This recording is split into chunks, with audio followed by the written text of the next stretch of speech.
নদীর মাঝি বলে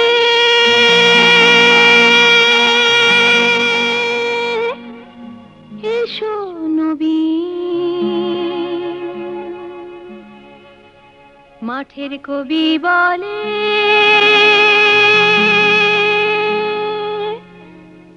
এসো নবী। দেখেছি দূরে ওই সোনালি দিন, দেখেছি দূরে ওই সোনালি দিন। প্রিয় দর্শক, শুভেচ্ছা সবাইকে। আমন্ত্রণ জানাচ্ছি কৃষি, খামার ও উন্নয়নমূলক অনুষ্ঠান পেট্রোক্যাম্প সোনালী দিনে। আজ আমরা এসেছি কুমিল্লা জেলার দাউদকান্দি উপজেলার পালের বাজার সংলগ্ন কবি চন্দ্রদি একটি গ্রাম। এখানে হোসেন এগ্রো নামে একটি কৃষি খামার তৈরি হয়েছে, সমন্বিত খামার। আমরা এই খামারের সার্বিক কার্যক্রম একটু দেখব এবং আপনাদেরকে দেখার চেষ্টা করব। চলুন আমাদের সাথে। বাংলাদেশের কৃষি ভিত্তিক অর্থনীতির দেশ হলেও এই দেশের কৃষির কিন্তু নানা ধরনের সমস্যা রয়েছে এবং এই সমস্যাগুলি কাটিয়ে কিন্তু আমাদের খোরপোশ কৃষি থেকে আমাদের বাণিজ্যিক কৃষিতে রূপান্তর ঘটছে এবং সেই ক্ষেত্রে আমাদের সরকারি এবং বেসরকারি উদ্যোক্তারা যথেষ্ট ভূমিকা পালন করছে। আমরা এই পর্যায়ে আজকে যে হোসেন এগ্রো খামারে এসেছি, এই ধরনের খামার কিন্তু সাধারণত বাণিজ্যিক খামারই হওয়ার কথা, আবার অনেকে কিন্তু এই ধরনের খামারগুলোকে শখের বশেও অনেক করে থাকেন। তবে আমরা আজকে এই খামারটি শখের বশে নাকি এটা বাণিজ্যিক উদ্দেশ্যে বানানো হয়েছে সেই বিষয়গুলো একটু বিস্তারিত জানার চেষ্টা করব এবং আপনাদেরকে দেখার চেষ্টা করব। আমরা যেটা জেনেছি যে এখানে কিন্তু একটি গাভী খামার রয়েছে, গরু মোটা তাজাকরণের ব্যবস্থা রয়েছে, সাইলেজ রয়েছে, কিভাবে সাইলেজ তৈরি করতে হয়, এবং এখানে ফিড মিল রয়েছে, মৎস্য খামার রয়েছে। এই সার্বিক কার্যক্রমগুলি কিন্তু আসলে তারা একদিকে যেমন তাদের নিজেদের প্রয়োজনে তারা তৈরি করেছেন, পাশাপাশি এই যে এলাকা দাউদকান্দির এই প্রত্যন্ত অঞ্চলে, এই যে গ্রামীণ অঞ্চলে, এখানে যারা অতি দরিদ্র এবং কৃষিকাজের সাথে সম্পৃক্ত সেই মানুষগুলিকে কিন্তু এরা এই কাজগুলি তারা দেখাচ্ছেন এবং এইগুলিকে তারা প্রশিক্ষণ দিয়েও তাদের দক্ষতা উন্নয়ন করে আমাদের কৃষির সার্বিক উন্নয়নে একটা ভূমিকাও কিন্তু রাখতে চেষ্টা করছেন। তো চলুন আমরা কথা বলবো এবং দেখব এই খামারের সার্বিক কার্যক্রম। একটি সমন্বিত খামার হোসেন এগ্রো ৭৫% জমির উপরে গড়ে ওঠা খামারে রয়েছে একটি উন্নত মানের কাউ শেড। এখানে প্রায় ১০০টি গরু পালন করা যাবে। বর্তমানে এই শেডে ৫০টি শাহিওয়াল জাতের গরু রয়েছে। নিবিড় পরিচর্যায় বেড়ে উঠছে গরুগুলো। খামার পরিচর্যায় বেশ কয়েকজন সার্বক্ষণিক কর্মী রয়েছে খামারে।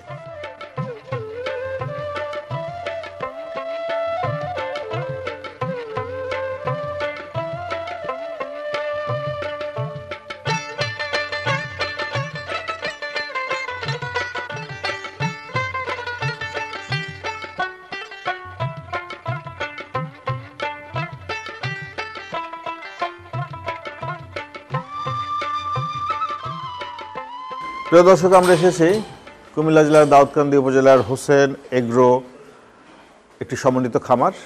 এই খামারে আমরা প্রথমে দেখতে পাচ্ছি যে এখানে একটি গরু খামার রয়েছে।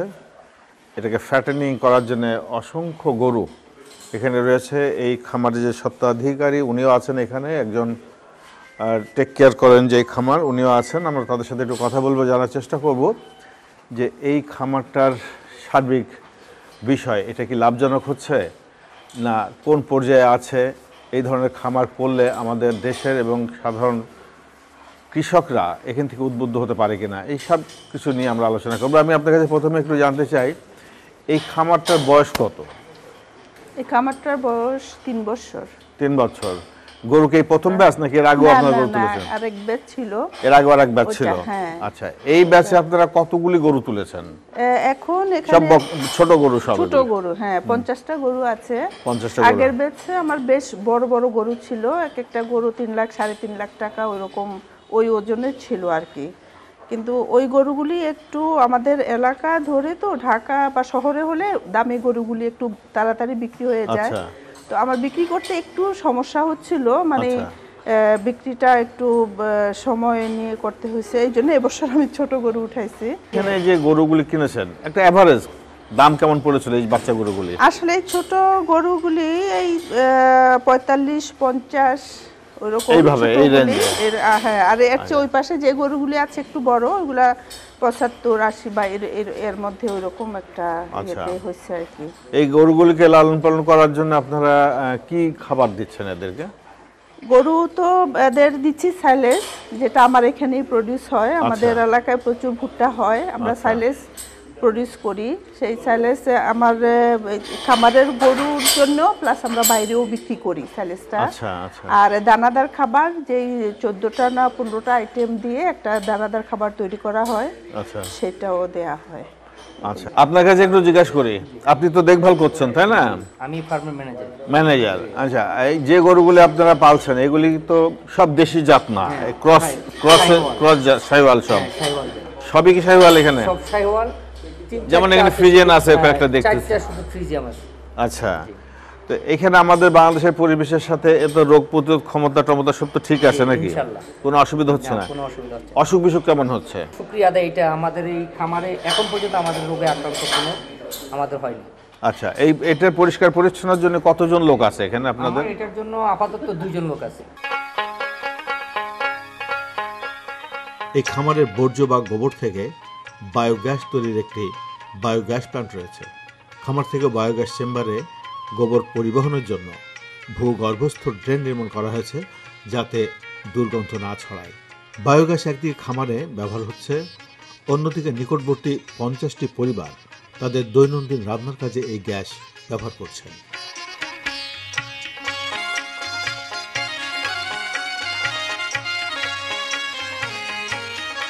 হোসেন এগ্রো কমপ্লেক্সের বাণিজ্যিক ফিড মিল থেকে উৎপাদিত ক্যাটল ফিড ও ফিশ ফিড খামারের চাহিদা মিটিয়ে স্থানীয় চাহিদা পূরণে গুরুত্বপূর্ণ অবদান রাখছে। দেশের প্রত্যন্ত অঞ্চলে এই ধরনের ফিড মিল প্রতিষ্ঠিত হওয়ায় পরিবহনজনিত খরচ সাশ্রয় হচ্ছে এই অঞ্চলের খামারিদের।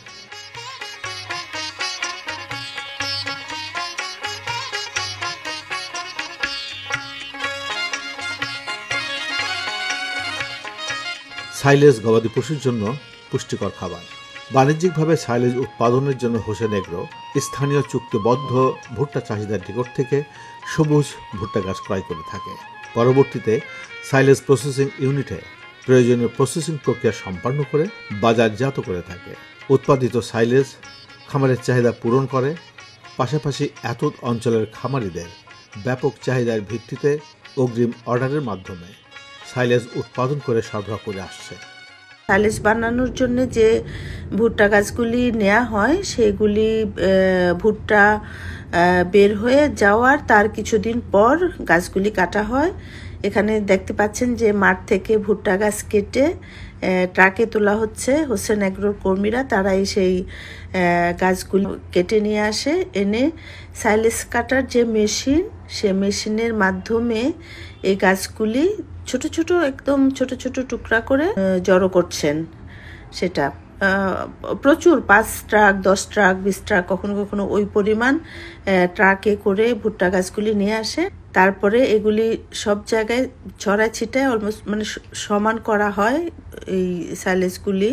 তারপরে একটি ট্রাক্টর ওইটা দিয়ে ওটার উপর চালায় চালায় চাপ দিয়ে দিয়ে ভিতরে যত বাতাস আছে সে বাতাসগুলি বের করে দেয়া হয়। এইভাবেই করা হয় মূলত। তারপরে ঢেকে রাখা হবে। আর এই সাইলেজগুলি তো সাধারণত 21 দিন পর সাইলেজ হয়। একেবারে প্রত্যেকটা গরু খুব কিউট, এত চমৎকার সুন্দর, এবং এরা সাইলেজ যেন এদের মানে খুবই মজার খাবার। এত আনন্দ নিয়ে খায়, খুব মজা করে খায়, দেখতে আমার খুবই ভালো লাগে। প্রিয় দর্শক, আপনারা জানেন যে বাংলাদেশের যে কৃষির অগ্রযাত্রা, এই অগ্রযাত্রার প্রথম যে উপকরণ সেটা কিন্তু আমাদের পুঁজির যোগান। পৃথিবীর বিভিন্ন দেশে কৃষিতে আকাশ ছোঁয়া তারা উন্নতি করেছে এবং সেখানে কিন্তু পুঁজির কখনো ঘাটতি হয়নি কৃষকদের। কিন্তু বাংলাদেশের কৃষকরা বেশিরভাগই প্রান্তিক পর্যায়ের মানুষ এবং এদের পুঁজির ঘাটতিটাই হলো প্রধান সমস্যা। তাছাড়া আমাদের নানা ধরনের প্রাকৃতিক দুর্যোগ তো রয়েছেই। তো সেইগুলিকে বিবেচনা করেই আমাদের সরকারের যে কৃষি নীতি সেটা যদি প্রণয়ন করা হয়, তাহলে কিন্তু কৃষির সার্বিক উন্নয়ন হবে। কারণ কৃষিভিত্তিক অর্থনীতির এই বাংলাদেশ, এখানে কৃষিকে কেন্দ্র করে মানুষের জীবন জীবিকা, কর্মসংস্থান সব কিছু কিন্তু প্রচলিত হচ্ছে। সুতরাং কৃষিকে আমাদের এগিয়ে নিতে হবে আমাদের খাদ্য এবং পুষ্টির যোগান নিশ্চিত করার জন্য, এবং সেই ক্ষেত্রে সরকারি বেসরকারি পর্যায় থেকে আমাদের এই যে কৃষি উদ্যোক্তাদের কৃষির যোগান কিন্তু পুঁজির যোগান কিন্তু নিশ্চিত করতে হবে।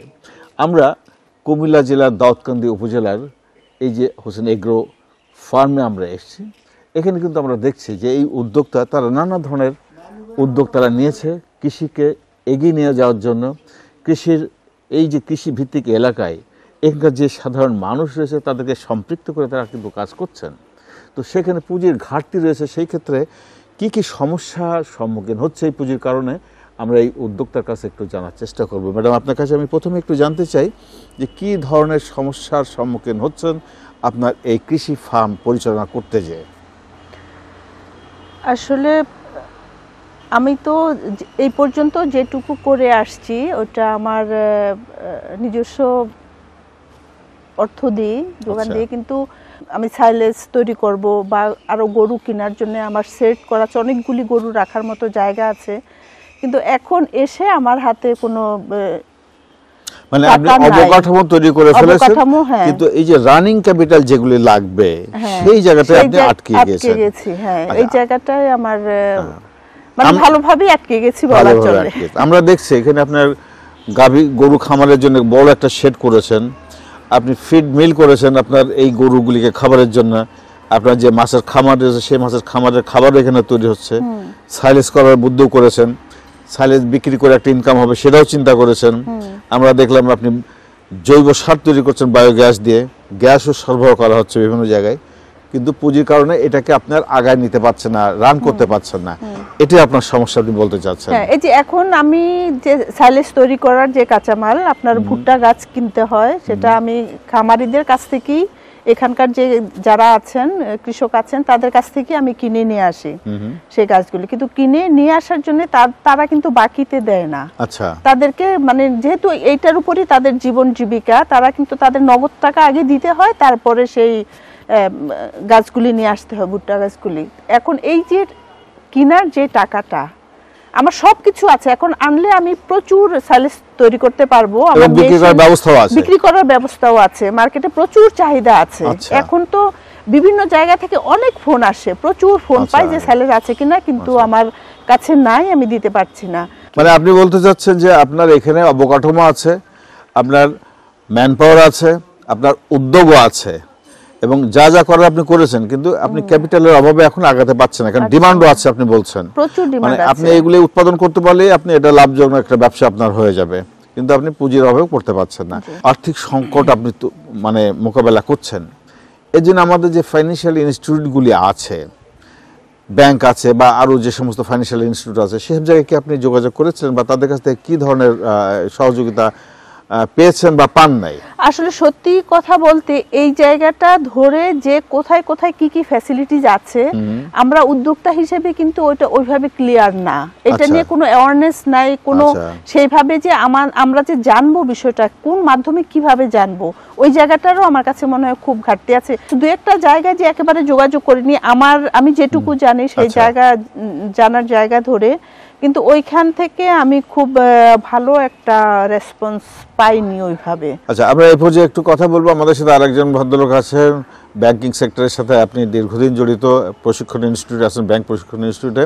আপনার কাছে একটু জানতে চাচ্ছি যে এই ধরনের উদ্যোক্তাদের জন্য আমাদের বাংলাদেশের যে বিদ্যমান ব্যাংকিং ফ্যাসিলিটিস রয়েছে সেখানে কি কি সুবিধা ওনারা পেতে পারেন বা গ্রান্ট পেতে পারেন বা কত সহজ শর্তে ওনারা লোন পেতে পারেন, যাতে করে ওনারা এই ধরনের প্রতিষ্ঠানকে আরও বড় করতে পারে, এবং যে কথাটা উনি বললেন যে অনেক মানুষের কর্মসংস্থান হচ্ছে এই প্রতিষ্ঠানের মাধ্যমে, এটা একটা ব্যবসা, এই ব্যবসা করে উনি নিজে প্রতিষ্ঠিত হচ্ছেন, এবং এই উদ্যোগ দেখে আশেপাশের যারা মানুষ রয়েছে তারাও কিন্তু উদ্যোক্তা হিসাবে নিজেদেরকে এখানে আনার চেষ্টা করছে, কারণ অনেক শিক্ষিত বেকার ছেলে মেয়ে কিন্তু আমাদের বাংলাদেশে এখন রয়েছে যারা উদ্যোক্তা হতে চায়, সুযোগ পাচ্ছে না। তো তাদের জন্য কি কি সুযোগ সুবিধা আছে এটা যদি একটু বলেন।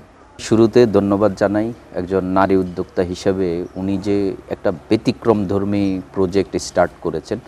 পুরুষের পাশাপাশি এই ধরনের একটা চ্যালেঞ্জ নেয়া একটা নারীর পক্ষে এটা সবসময় হয়ে ওঠে না আমাদের। তো সেই ক্ষেত্রে ওনার একটা গরুর খামার, বায়োগ্যাস তৈরি, সাইলেজ তৈরি কিংবা মাছের খামার, এটা সত্যিই প্রশংসনীয় এবং এটা আমার কাছে একটু ব্যতিক্রমী উদ্যোগ মনে হয়েছে, বিশেষ করে নারী উদ্যোক্তা হিসাবে। এখন আমাদের এখানে আপনি যেমনটা বলছিলেন যে, বা উনিও বলছেন যে আসলে প্রথম যে দিকটা সেটা হলো ফাইন্যান্সিংয়ের কিছু সুযোগ আছে এবং সোর্স আছে। অ্যাওয়ারনেসের জন্যে আসলে ওনারা এই বিষয়টা জানে না। তো এইটা একটা বড় দুর্বলতা যে আসলে উনি কোথা থেকে এই তথ্যগুলি পাবে, এবং যেমনটা বলছিলেন যে তথ্য থাকলে উনি হয়তো যোগাযোগ করে ব্যবস্থা করতে পারতেন।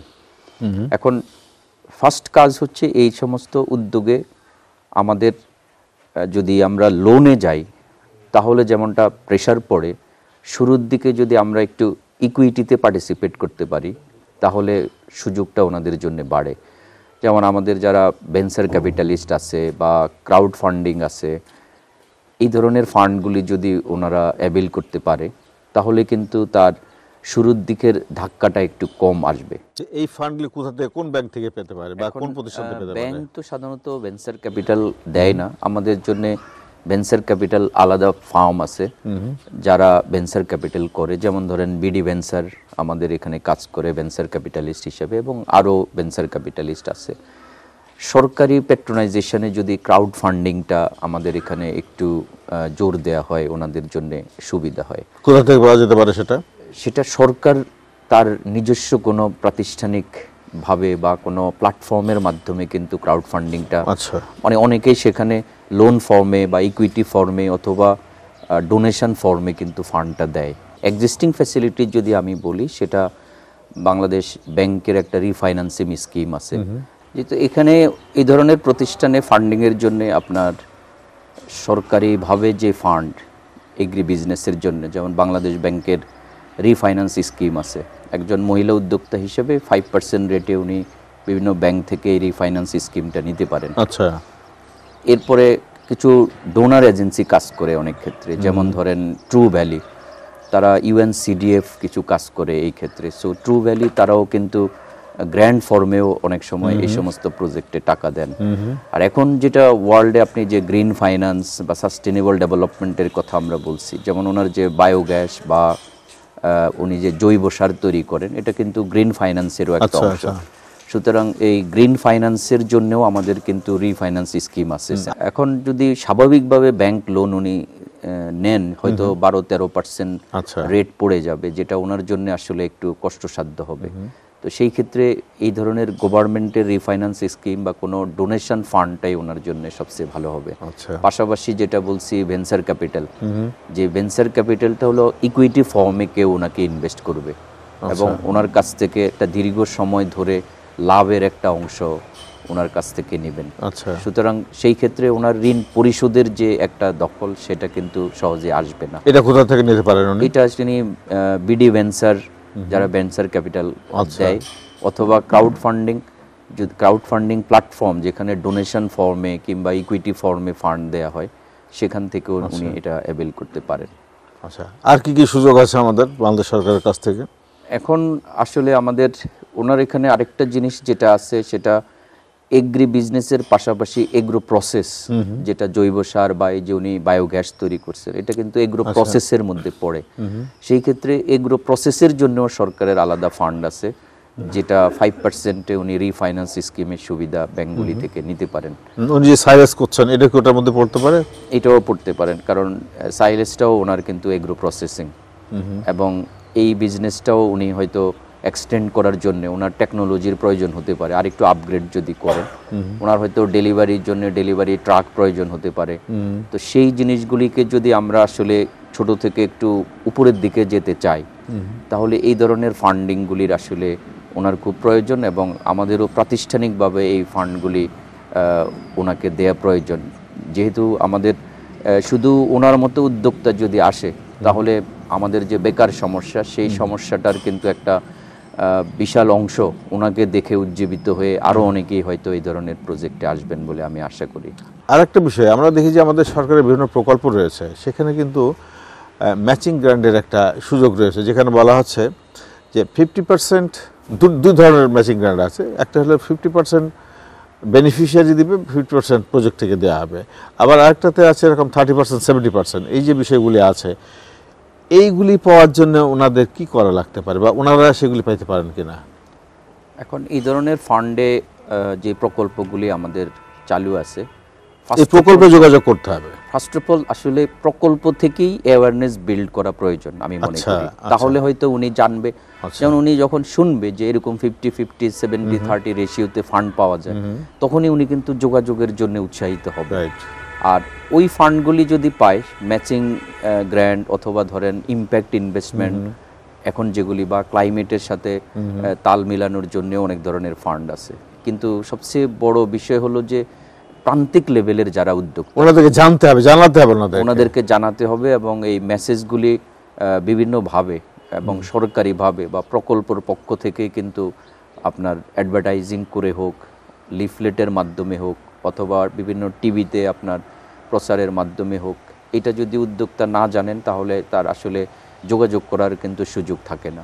অনেক ধন্যবাদ আপনাকে। আমরা আশা করব যে আমাদের যে দর্শক রয়েছেন, আমাদের অসংখ্য যুব সমাজ, শিক্ষিত যুব সমাজ রয়েছে দেশের, তারা উদ্যোক্তা হতে চায়, নতুন নতুন যে কর্মসংস্থানের ক্ষেত্র রয়েছে সেই জায়গাগুলি তারা কাজ করতে চায়, এবং তারা নিজেরা স্বয়ংসম্পূর্ণ হতে চায়, এবং তাদের মাধ্যমে অনেক মানুষের বেকার মানুষের কর্মসংস্থানের সুযোগ তারা তৈরি করতে চায়। এবং এর জন্যে যে সুবিধাগুলি সরকারের থেকে রয়েছে সেই বিষয়গুলি তাদের হয়তো জানা ছিল না। আমরা আশা করব আমাদের প্রফেসর সাহেব যে কথাগুলি বললেন এইগুলিকে তারা কাজে লাগাবেন, ব্যবহার করবেন এবং নিজেরা উদ্যোক্তা হবেন, দেশ এবং জাতির উন্নতি করবেন, আমরা এটাই প্রত্যাশা করছি। একজন নারী উদ্যোক্তা হিসেবে সাবিনা ইয়াসমিন অক্লান্ত পরিশ্রম করে গড়ে তুলেছেন হোসেন এগ্রো। হোসেন এগ্রো মৎস্য খামারে মিশ্র মাছের চাষ হচ্ছে। প্রায় 200% জলায়তনের এই পুকুরে 2 দফা মাছের চারা ফেলেছেন পরীক্ষামূলকভাবে। প্রাপ্ত ফলাফল বিশ্লেষণ সাপেক্ষে পুকুরটির প্রয়োজনীয় সংস্কার করে বাণিজ্যিক উদ্দেশ্যে মৎস্য চাষের পরিকল্পনা রয়েছে। এই প্রতিষ্ঠানের বিভিন্ন ইউনিটে বেশ কিছু মানুষের কর্মসংস্থানের সুযোগ সৃষ্টি করেছেন। সর্বোপরি আমাদের খাদ্য ও পুষ্টির নিরাপত্তা এবং জাতীয় উৎপাদন বৃদ্ধিতে অবদান রাখছেন সাবিনা ইয়াসমিন।